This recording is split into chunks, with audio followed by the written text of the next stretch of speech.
That is the thing about a woman who travels 800 miles to marry a stranger. She does not pack hope. She packs the smallest bag she owns.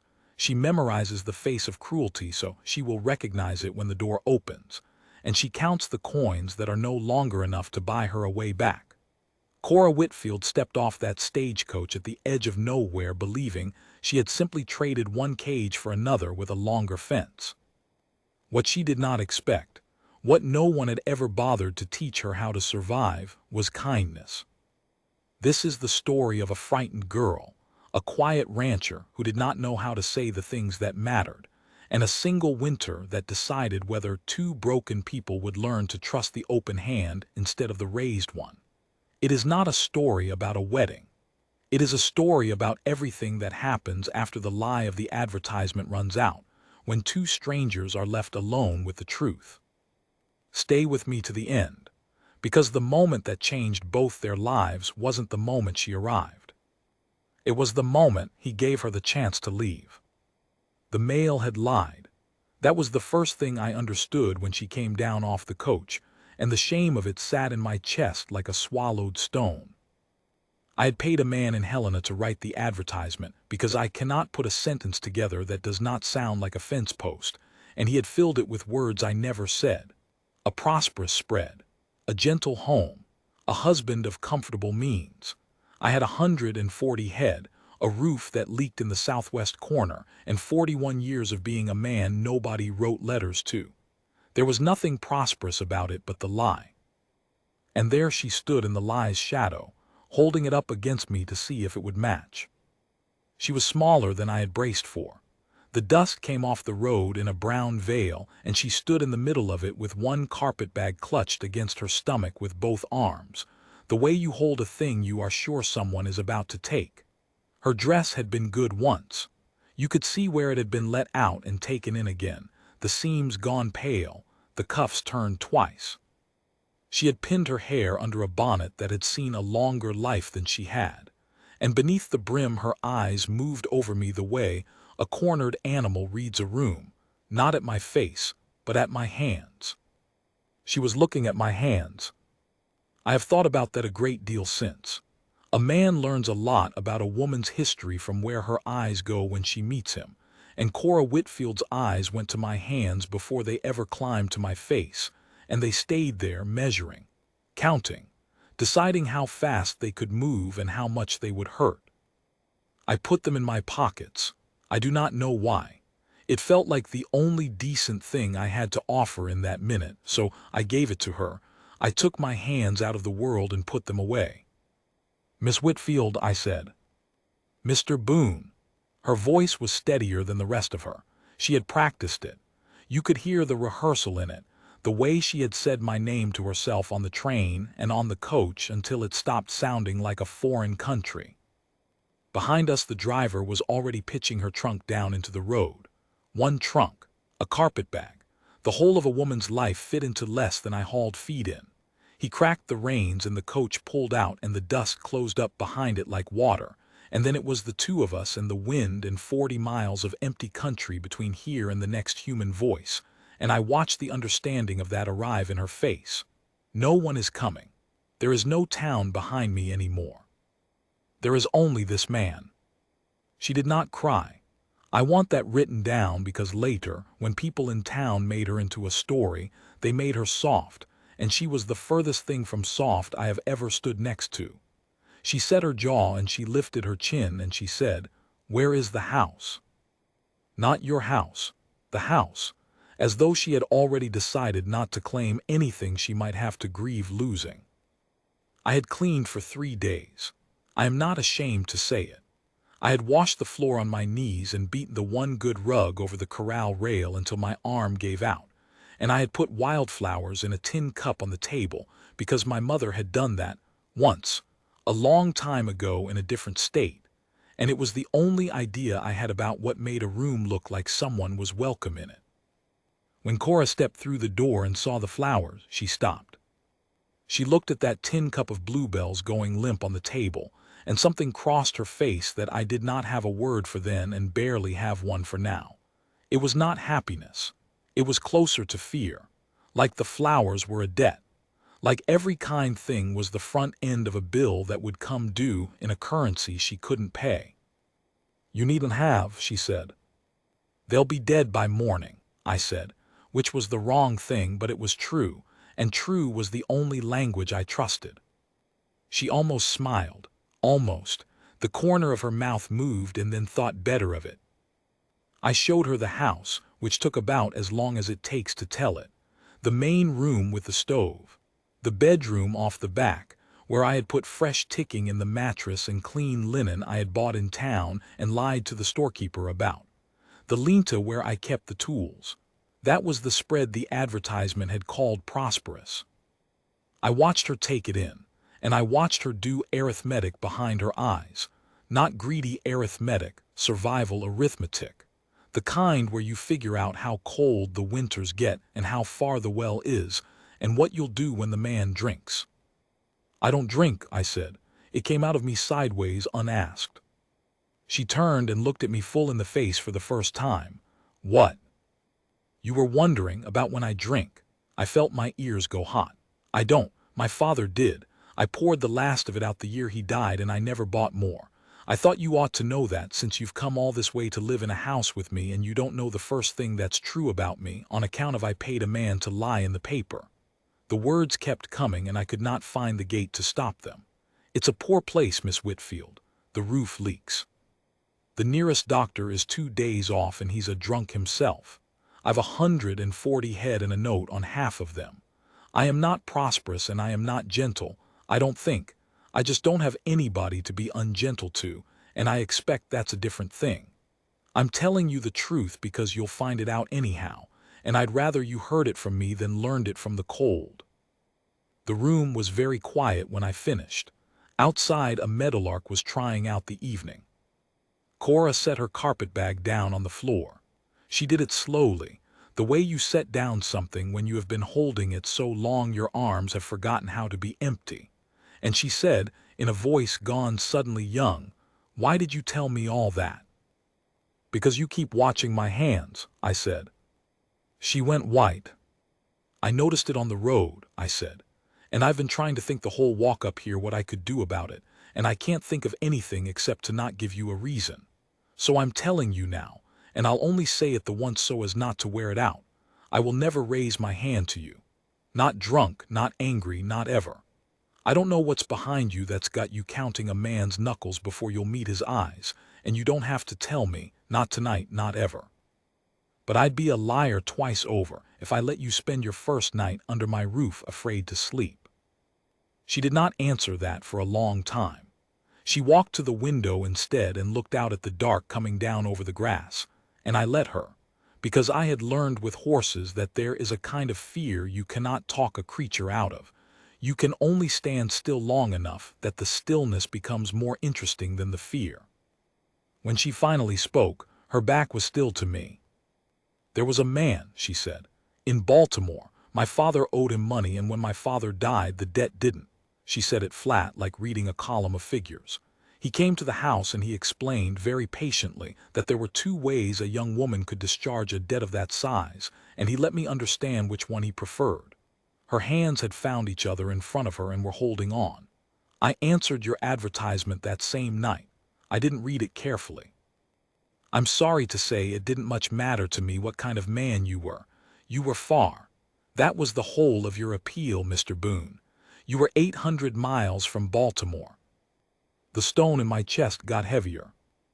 "He'll write," she went on, "when he finds out where I've gone. Men like that don't let a debt walk to Montana. I should have told you before you spent your money on the train fare. I'm a thing somebody is owed. You bought a woman with a lien on her." She turned around then, and her eyes were dry and terrible. "So you've your own truth and I've mine, and now we're even, and you can put me on the next coach if you've a mind to. I won't make a scene. I've gotten good at not making scenes. I have built fence in weather that froze the spit on my chin. I have pulled a breech calf out of a heifer with my arms in her to the shoulder and her dying around me. I have buried my mother and my father and a brother, and I have not, since I was a boy, let any of it move my face. But I will tell you, standing in that kitchen with the bluebells dying on the table, and that woman offering herself up like a thing to be returned to a store. Something moved in me that I had thought was long dead of the cold. "There's no coach till Thursday," I said. It was the stupidest thing a man ever said, and we both knew it. And I do not know how to explain this except to say that fear, when it has nowhere left to run, sometimes turns into laughing. She made a sound. A cracked, disbelieving little sound. Half a sob and half the first laugh she had let out in I do not know how long, and she put her hand over her mouth as if to catch it and put it back. "Thursday," she repeated. "Thursday," I agreed. "And until then?" "Until then you've the bedroom and the bolts on the inside of the door. I put it there myself this morning. I'll be in the lean-to with the tools and the dog. The dog snores. I'm sorry about the dog." I picked up my hat off the peg. "Come Thursday, if you want the coach, I'll drive you to it myself, and I'll buy your fare back as far as my money goes, and I'll never say a word against you to a living soul."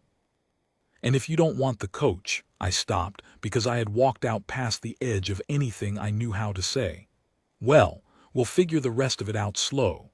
There's no hurry on it. There's nothing out here but hurry's opposite." That was the first night.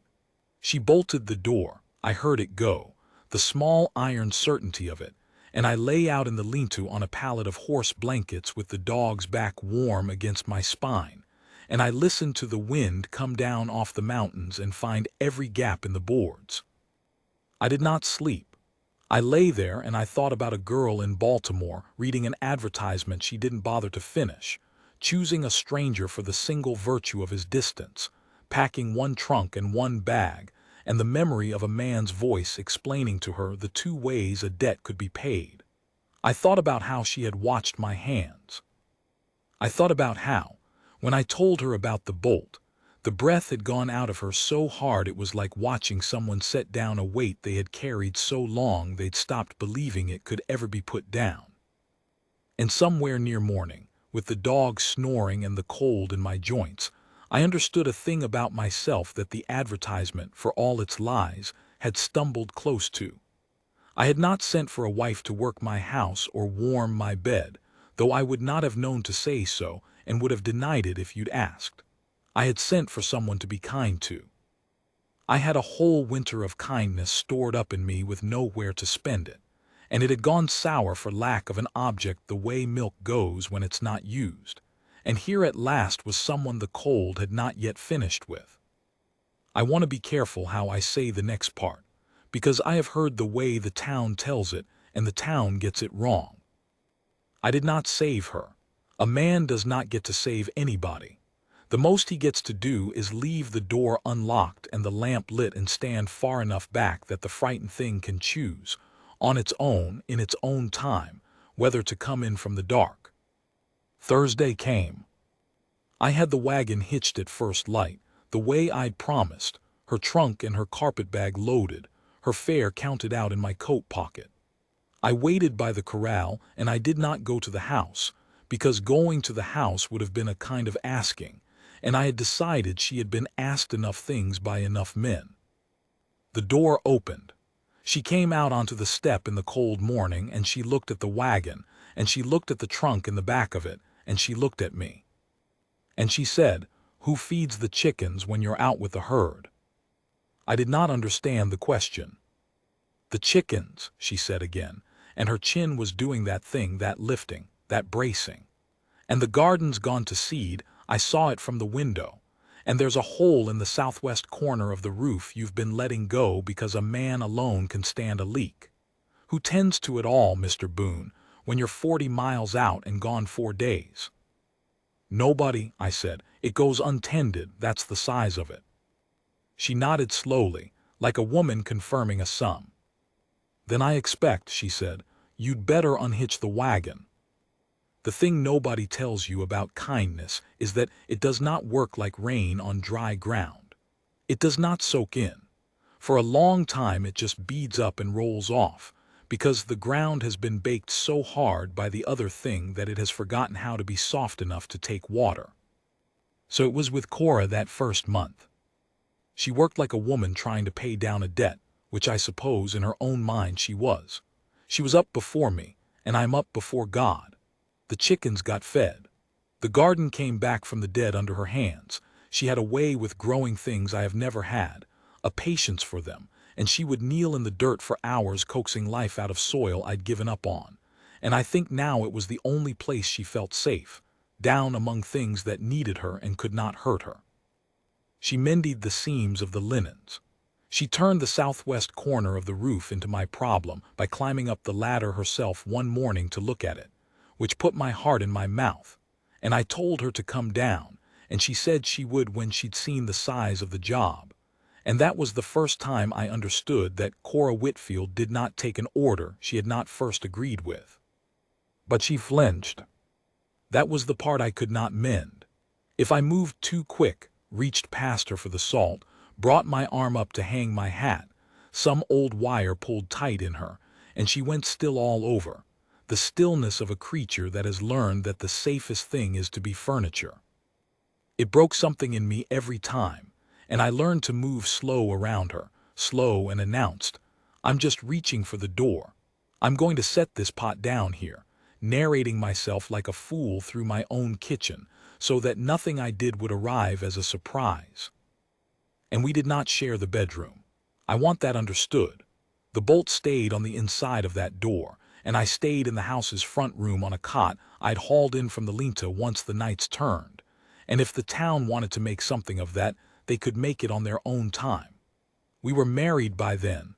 The circuit preacher had come through in October and done it in 10 minutes with the dog as witness. But a word said over two people does not make them anything. It only gives them permission to become it, if they're able in their own time. We were becoming something, slow. The way the garden came back, you could not see it happening day to day. You could only look up some morning and find it greener than you remembered. The first crack of light came over a burn. She had spilled the coffee pot, caught the handle wrong, dumped scalding coffee across the back of her own hand. And before I had even crossed the room, she had gone into the stillness, the furniture stillness. Except this time it was worse, because her hand was burned and going to blister, and she was holding it behind her back, hiding the injury, because some part of her had learned that to be hurt was to be in trouble. "Cora," I said, "let me see it." "It's nothing." "Cora." "I'm clumsy," she said fast, and there was a note in it I hadn't heard before, a high begging note. "I'm sorry, I'll be more careful, it won't."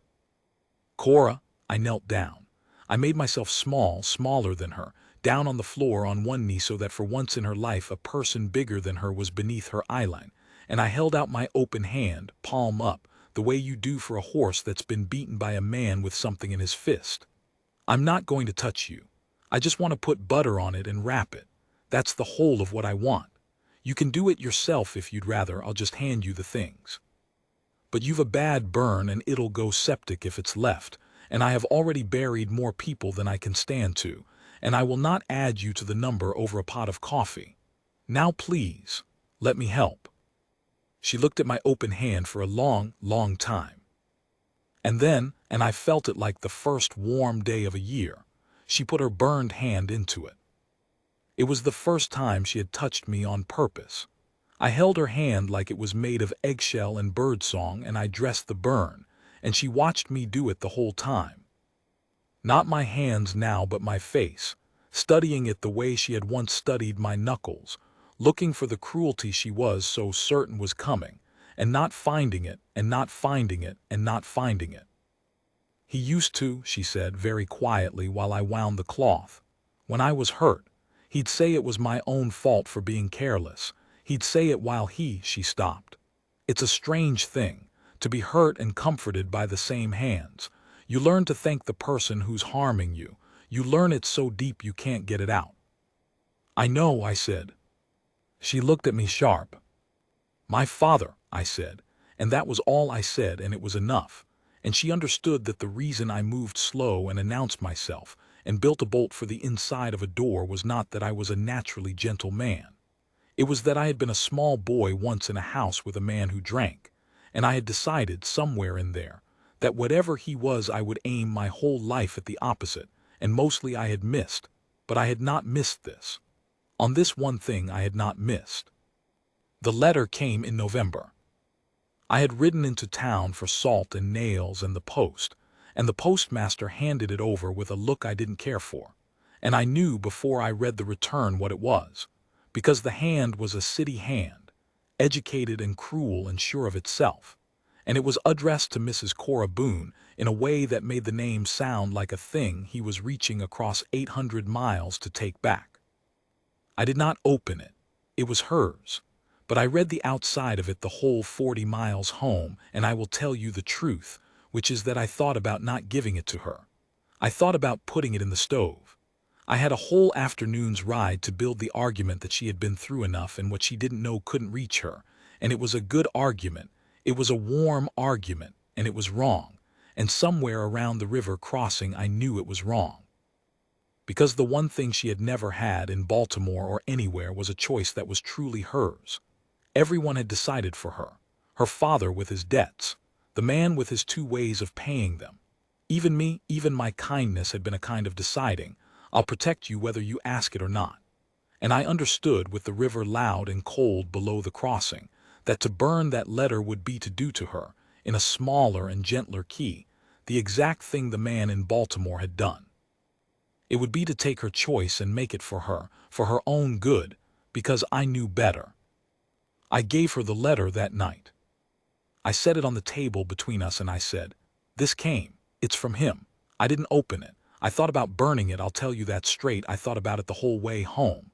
But it's yours and you've had enough people decide things for you and I'd not be one more. So it's there. You can read it or burn it or have me read it, whatever you want. And whatever's in it, whatever he says he's owed, Cora, look at me. There is no sum of money in this world I won't stand between him and you. He is not coming up that road, and if he does, he'll find I've buried people before and I know the ground." She did not touch the letter for 3 days. It sat on the mantel. We worked around it, and on the third night she took it down and read it by the lamp with her face very still, and then she folded it back up, and she walked to the stove, and she put it in the fire, and she watched it burn down to nothing. "He says the debt is $200, she said to the flames. "He says he'll forgive it for an old consideration." Her voice did not shake. "He says he'll come to discuss the terms in the spring when the pass is open." "Then we've the winter," I said, "to get ready." She turned around, and on her face was a thing I had not seen there before, not in all the months, not gratitude. Gratitude I'd had, and gratitude is a wall as much as anything. Gratitude keeps the accounts open. This was past gratitude.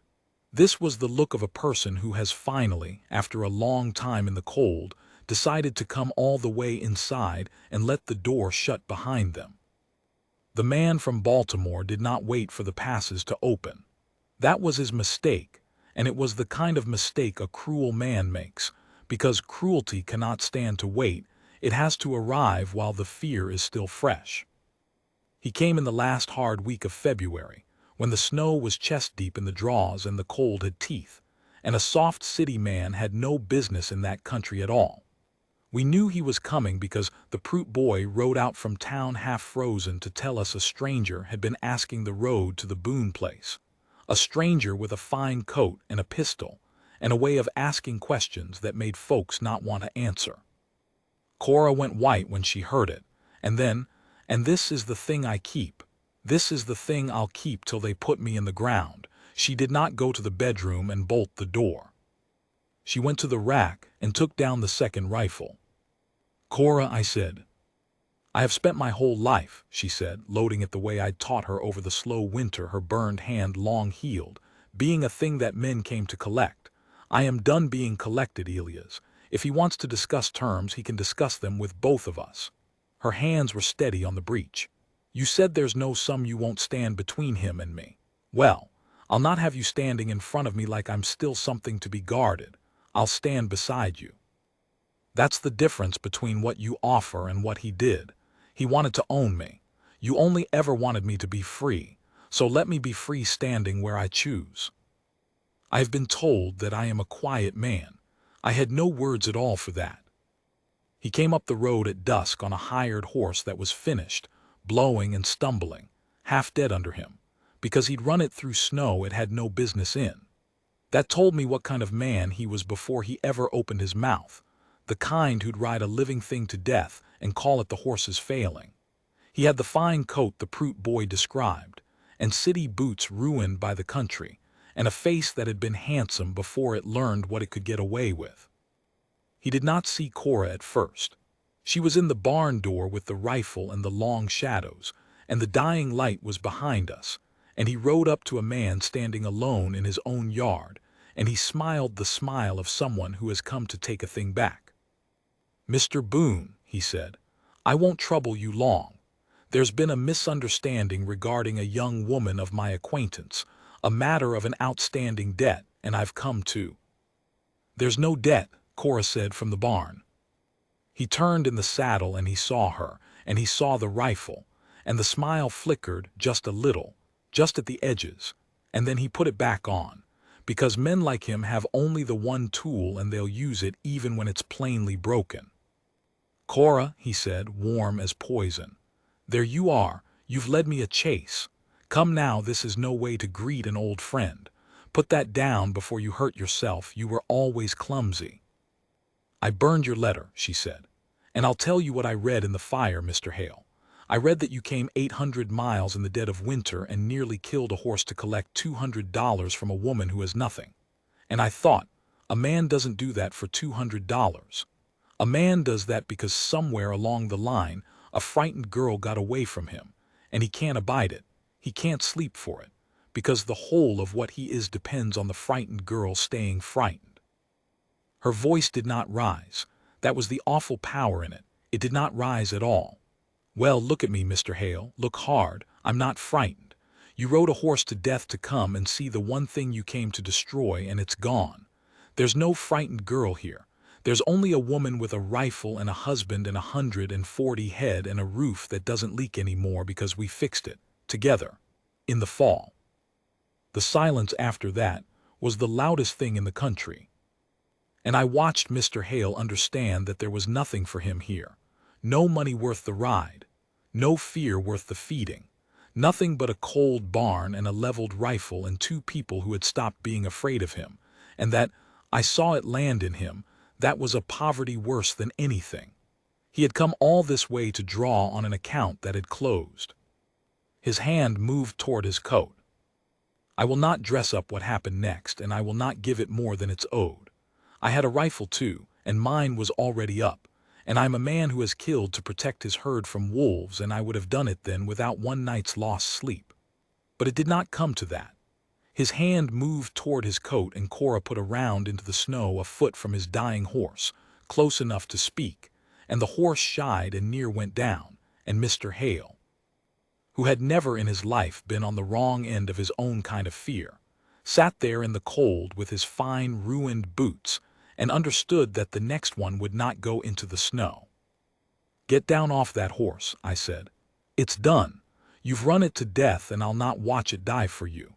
You'll walk it slow to town behind you, and you'll get yourself on the first thaw coach east, and if I ever see you in this country again, I'll not waste a word on you. Do you understand me?" He understood me. He walked out of our lives down the long white road, leading a broken horse, a small black figure getting smaller against the snow, and we stood and watched him go until the dark took him. And then Cora started to shake. It came over her all at once, the way it does, the body finally admitting what the will had held off. She lowered the rifle and her knees went, and I caught her. And for the first time since she had come down off that coach with her eyes on my hands, she let herself be held. Not flinching, not furniture. She turned her face into my coat and she shook and shook, and I held her in the barn door with the cold coming down, and the dog pressed against both our legs, and I did not say anything, because there was nothing to say, and because I had learned at last that the kindest thing is sometimes only to be the still place the frightened thing can finally stop running toward. "He's gone," I said when the shaking eased. "I know," she said into my coat. "You did that," I said. "Not me, you. I want that understood, Cora. I never saved you. You hear the town, they'll make it that I saved you, the rancher and the poor mail-order girl, and it's a lie as big as the one I paid for in the paper. You walked into a barn in February and you picked up a rifle and you looked at the worst thing in your life and you told it no. That was all you. She pulled back just enough to look up at me. Her face was wet and ruined, and the most alive I had ever seen it. No, she said, not all me. She put her hand flat against my chest, over the cold and the coat and the heart going hard underneath. A frightened thing can't fight, Elias. You know that, you said it to me your own self about the horses. A frightened thing can only run. I couldn't pick up that rifle until I'd stopped being frightened. And I stopped being frightened. Her voice broke and steadied and went on. The night you set my own letter in front of me and let me choose to burn it. That's the day it turned. Not today, today was just the proof. The thaw came late that year. It always does in that country, just when you've begun to believe the winter means to keep you. We never did move the bolt from the inside of the bedroom door. We didn't need to take it off and we didn't want to, it stayed there. The small iron thing I'd put up the first morning, except now it was never thrown. Now it just hung there as a kind of promise kept, a door that could be locked and chose every single night not to be. She kept the garden. I kept the herd. The roof held. The town told the story wrong, the way towns do, and we let them, because the true version was ours, and we were not in the habit anymore of giving away things that were ours. I have only one more thing to set down, and then I'll let it be. On the first warm morning I came up from the corral and Cora was on the step with 2 cups of coffee, and she handed me one with her healed hand, and we stood there not talking, the way we'd learned to, watching the green come back into the country. And I thought about the advertisement and all its lies. A prosperous spread, a gentle home. And I thought how a lie can be the strangest kind of map. How a man can write down something that isn't true and pay to have it printed, and a frightened girl 800 miles away can read it and not even finish it and get on a train toward it, and how the 2 of them can spend a whole hard winter making the lie slowly, painfully, against all the odds the cold can throw. True,